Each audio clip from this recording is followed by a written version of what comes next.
Catalyst, what is your business really building? This is inspired by a recent Catalyst session where this practitioner came in with some very important business questions that they were looking towards a decision doula like myself to help them sift through some of the facts and emotions and figure out where they needed to go.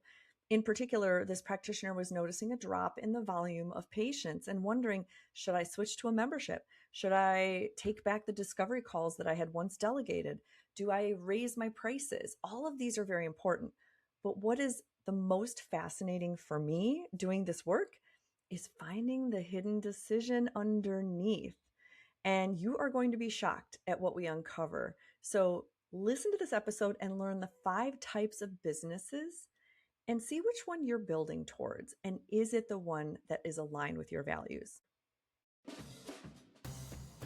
Welcome to The Catalyst Way, the podcast for women clinicians ready to clear the chaos and create space to flourish.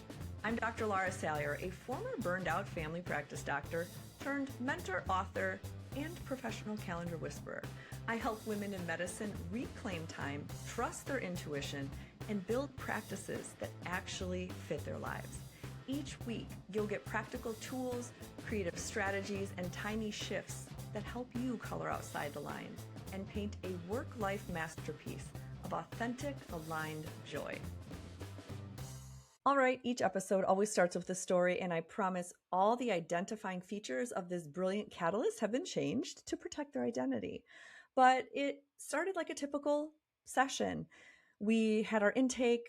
I learned about them, about their business, and let me just tell you, this person is a seasoned veteran, a smart cookie. Not only have they been in healthcare for decades, they've successfully run other industries and other businesses. They've done books for other companies. They make smart financial decisions. They are hitting it out of the park. But what's happening is the economy, is AI, is all these other things are competing, and they've noticed a drop in their volume. So they wondered, is there something I'm missing? Is there something I should do differently? And that's kind of what set the stage for our whole discussion. So of course, we looked at the prices they were using, their workflows, their methods, their systems, looking for inefficiencies or ways to optimize.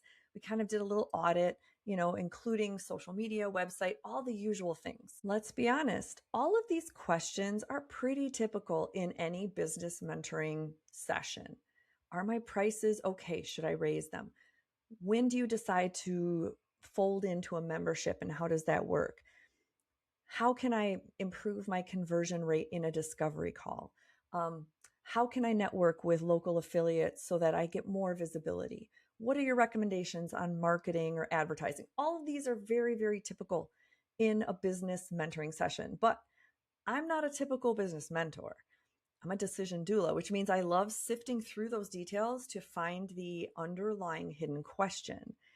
And that is truly, what is your business building for you? And we got to learn a little more of this person's story. They shared that they have been with a partner for years, and this partner has been discussing early retirement. And this practitioner is like, but I love what I do. I'm having a great time. I don't know if I'm ready to sunset my career. So this is great because we got to look through a values list. We got to discuss, what does it mean to run a business? What identities are we attached to? What identities are we ready to give away? And just kind of go through some case scenarios that would help this wonderful catalyst make more aligned decisions. And actually, if you think about it, any major decision is really identity work at the root. So if you think about pricing, that's how much do you value yourself and how much self-worth do you hold? If you look at hiring practices, it is asking you about your own sense of trust of others and collaborations. If you're looking at talking about retirement, it's going to ask you about your purpose in life. Who are you if you are not a practitioner or a healer or a mom? And think about, marketing. That's your authenticity. How comfortable are you in the skin that you have? All of these things are asking you to explore your identity in different ways. And here's the other thing that I don't think a lot of people are willing to admit. I think having your own business is solving a personal problem. Yep, it's not just a revenue generating machine. It's just not something to put more dollars into the economy. I think it's really existing because you have an underlying need that this business is filling, and that's okay. In fact, that's awesome, and we need to look at it. For example, you could be building a business that gives you more freedom, or maybe more security, more wealth, more visibility, maybe more influence, more challenge, more creativity, more community. The list is endless of values, and none of these are morally superior to the others. It's what resonates with you. But if we're making blind business decisions without reflecting on why we're building our business, that is exactly how we stay up at night, having this FOMO fear that we should be scaling and 10xing our income because we just saw this influencer, and we sign up for a free webinar at the last minute because we feel like we're lacking something. We're watching other people's values and their highlight reels. It doesn't necessarily align with where we are going. And that's exactly what this episode's about. Let's take a quick breather. Do you ever feel like your brain is fried and your calendar is out of control? I get it. That's why I created the Catalyst Advantage. These are private one-on-one mentoring sessions where we come together and help you untangle your chaos, realign with your purpose, and build a plan that fits you. It's like coaching with strategy and intuition and a dash of neuroscience magic. I want you to flourish, and I can't wait to meet you. You can learn more at drlarasalyer.com/catalyst.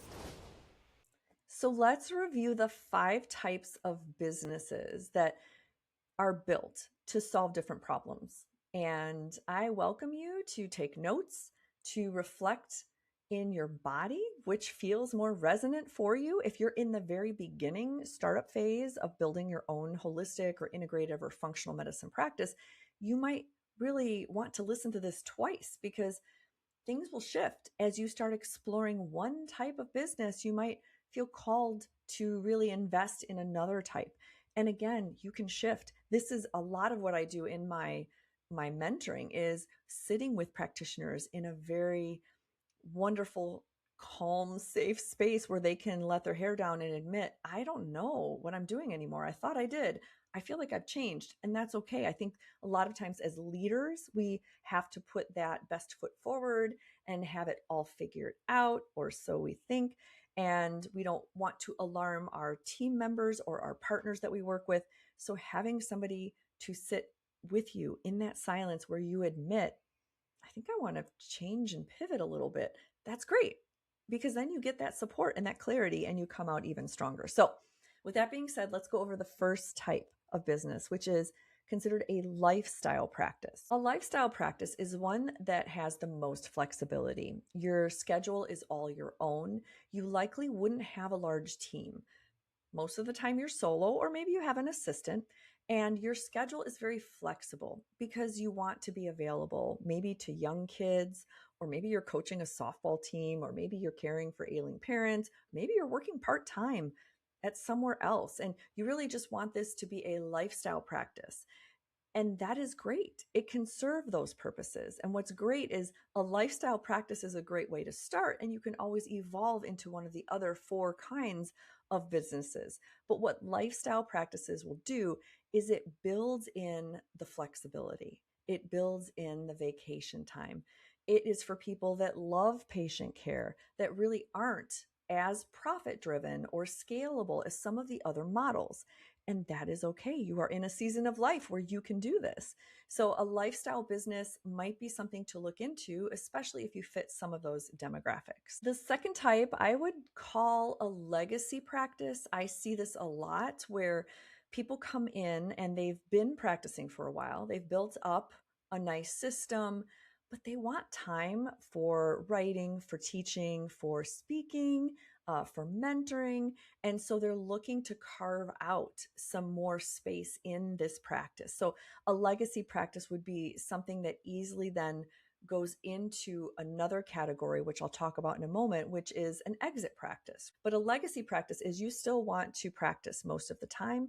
You're looking to carve in hours that help you do other professional goals that you've always thought of, like publishing a book, becoming a recurrent writer on Substack, and possibly profiting, having a podcast, all of these other great things that would be difficult if you ran a full-time 40 to 60 hour a week practice. So these legacy practices are great because you can start to explore some of your own creative processes and then allow this to move forward towards the third type, which is the exit practice. The exit practice is a practice that is looking towards the horizon about 3 to 5 years, possibly with the idea of selling or stepping away. So you're looking at your intellectual property, you're possibly working with some other professionals to look at evaluating your practice, possibly with private equity or acquisition and other means. But what you're doing is looking with this forward gaze of how can I create a model that isn't tied to me personally, but that I could sell and that I could then step away from easier in 5 years. The fourth type of practice, the enterprise practice, is sometimes I also call it a empire practice or a kingdom. I use these words interchangeably because they're fun. It just makes me feel happy to see practitioners that have built this beautiful, cohesive ecosystem. And they love to be surrounded by staff. You've got maybe a partner who is practicing alongside you, other ancillary staff of different credentialing. You might even have in-office like modalities like IV infusions or saunas or red light laser therapy. But you've built this beautiful kingdom of healing and wellness. And these practices are so fun because I personally like them because you've got all these different personalities and you get to help people rise to their greatest zone of genius. And you get to see people light up when they're doing reflexology in this corner, having an Ayurvedic station over here. And it's like you do get to design your own kingdom of healing. These practices are really great if you're a natural leader and you love thriving on systems and you also love leading from the center. In other words, helping everyone else rise to their own strength. And often this requires other things like a business manager, office manager, and it's an extensive amount of staff. But these are fun practices because you can really thrive in your own little space while you watch other people do things that you never would have imagined at the very beginning. Out of the four that we've talked about so far, I think the legacy and the enterprise are the ones that are most likely to be franchisable. If you do desire that, that's an option, is creating a method, a signature flow of how patients work through your system. And then you can look at franchising that and training others to deliver on your model. Of course, that can be pretty complicated, but some people are up for that challenge. It really lights them up. And that's awesome that we have so many people delivering such interesting healing methods. Just because other people have done it doesn't mean you can't either. And if that's something that you value and you love that challenge, I'd say go for it. The fifth kind of practice I'm going to say is being employed.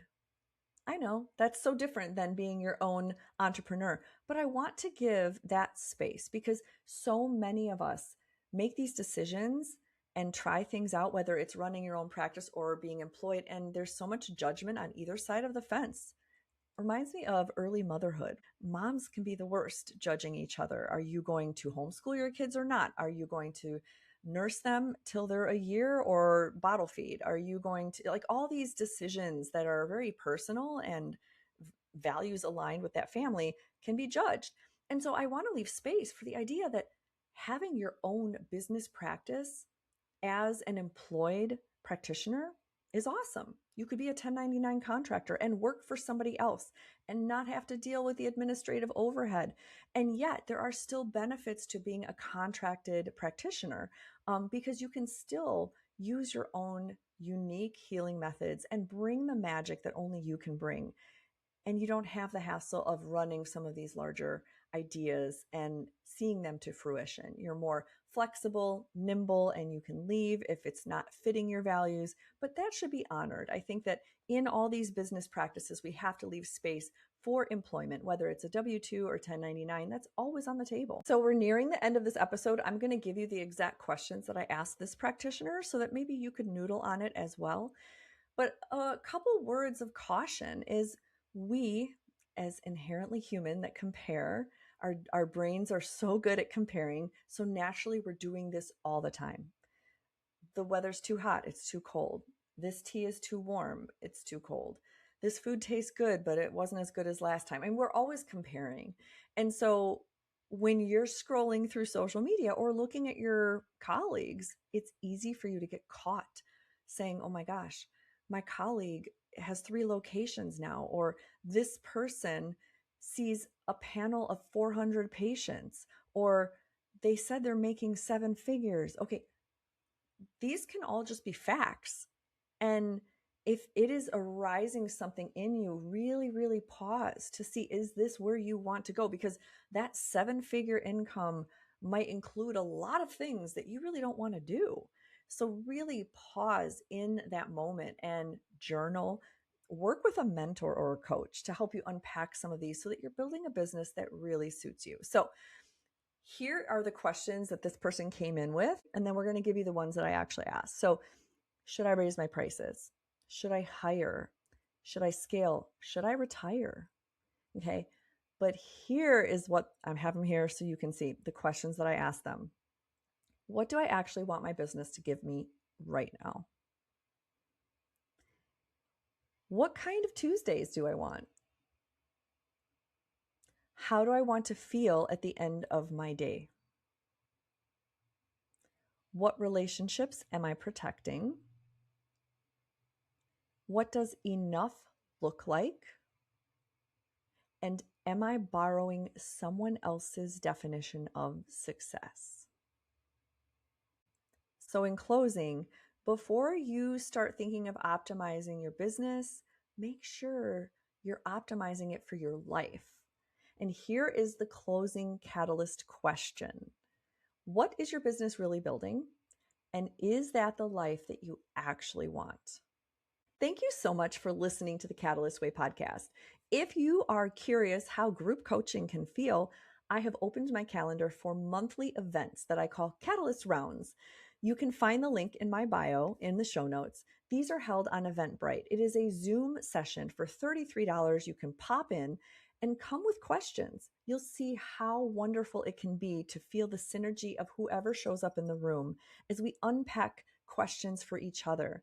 And we help each other rise to see what's underneath and what that hidden question is. You'll leave with clarity. You'll even leave with some great notes and some links to some of my Catalyst curriculum so you don't have to reinvent the wheel. It's a great way to try out my style of mentoring and coaching. So I hope to see you in the next Catalyst rounds. Have a great day and keep coloring outside the lines. Thanks for listening to The Catalyst Way, where we clear the chaos and create space to flourish in medicine and life. If today's episode lit a spark in you, your next step is to go take the Catalyst Archetype quiz. It's fun, free, and freakishly accurate. Go to drlarasalyer.com/create.